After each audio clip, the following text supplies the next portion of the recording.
Víða á Norðurlandi má komast í hvalaskoðun og oft má jafnvel sjá hvali innst inni í Eyjafirði. Hvalaskoðun sívinsæl meðal ferðamanna og hér í firðinum hafa meðal annars sést hnúfubakkar, andanefjur og hrefnur. Nokkur fyrirtæki við Eyjafjörð sérhæfa sig í hvalaskoðunarferðum en Ambassador eina hvalaskoðunarfyrirtækið sem siglir frá Akureyri.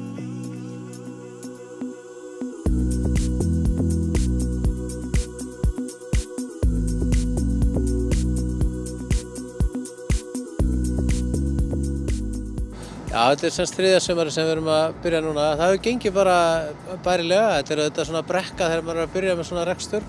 Það ekki nóg að koma bara með bát og binda við bryggjuna. Það hlaupa ekkert borð farþegarnir. Þetta mikil vinna í svona markaðsmálum að koma sér á framfæri og sanna sig bara á markaðnum. Þannig að þetta svona allt annað hérna í gangi núna heldur en var fyrir 2 árum.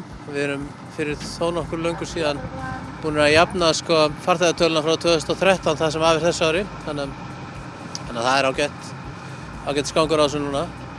Þið eruð eina hvalaskoðunarfyrirtækið á Akureyri. Hvernig er að sigla frá Akureyri? Alltaf frábært eins og bara búin að upplifa núna í dag.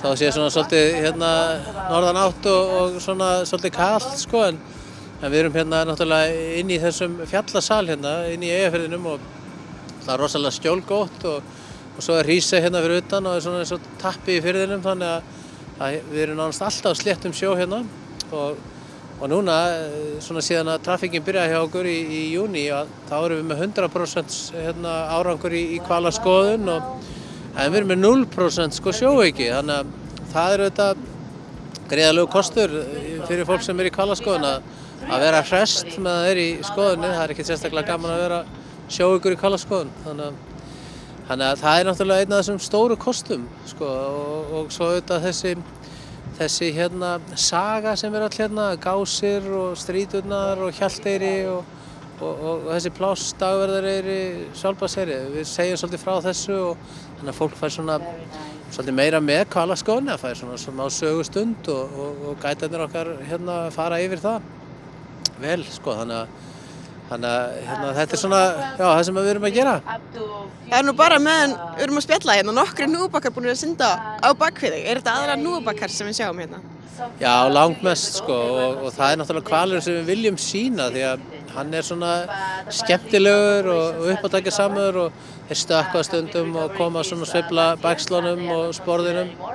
Þeir hafa nú ekki gert það fyrir okkur núna í morgun en maður veit aldrei hvenær það gerist. Þeir voru stökkvandi í gærkvöldi og núna þetta er alveg ótrúlega staða sem við erum búið með núna. Við erum töluvert langt fyrir inn að Hjalteyri og það er einhverjir 10-12 hnúfubakkar í kringum okkur núna og náttúrulega bara yndislegt fyrir okkur sem erum í hvalaskoðun að hafa svona aðstæður.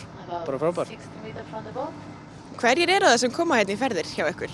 Þetta er náttúrulega 95-6-7% eru þetta erlendir ferðamenn og þetta er bara þessi nýja grein þjónustan sem er náttúrulega svona hratt vaxandi og þessi kaka er alltaf að stækka og fólk kemur bara sérstaklega til þess að koma í hvalaskoðun. Mjög margt fólk og til Íslands og þetta er auðvitað bara stórkostlegt að við skulum geta sýnt náttúru landsins með þessum hætti.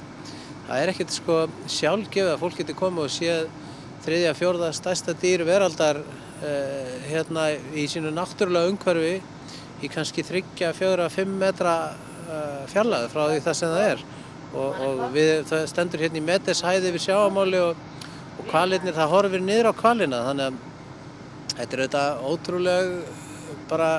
ótrúleg forréttindi að fá að starfa við að sýna þetta og náttúruna með þessum hætti.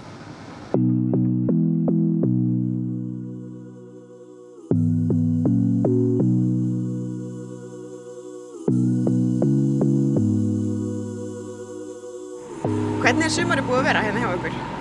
Það er bara búið að vera stórkostlegt mikið af könnum og við séð í hverju einustu ferð og það oftast fleiri en einn og eins og núna þá sáum við marga náttúrulega og þetta verið mjög gott og alltaf sléttur sjór og þetta svæði hefur það fram yfir önnur hvalaskoðunarsvæði sem eru vinsæl á Íslandi eins og Skjálfandi og Faxaflói að við erum ekki opnið fyrir úthafi, þannig að hér er alltaf slétt. Það kemur fyrir þessi smá vindbára en það er alltaf slétt. Þú lítur að vera komin í þokkalega æfingu við að sjá hvali. Já, maður kemst í æfingu við þetta. Þetta er svona svipað eins og ganga til rjúpna. Men það þarf æfingu til að sjá þá. Og þessi krakkar sem eru með okkur, þau eru mjög góði líka í að sjá þá. Þannig að okkur hefur tekist að finna þá alltaf. Hvernig er að vera hérna í hvalaskoðun okkur með einasta degi? Við erum reyndar tveir sem skiptum þessu með okkur, en þetta er mjög skemmtilegt og bara mjög gaman að gera það. Og við erum að skila mjög ánægðum farþegum í land og það gefur okkur mikið líka.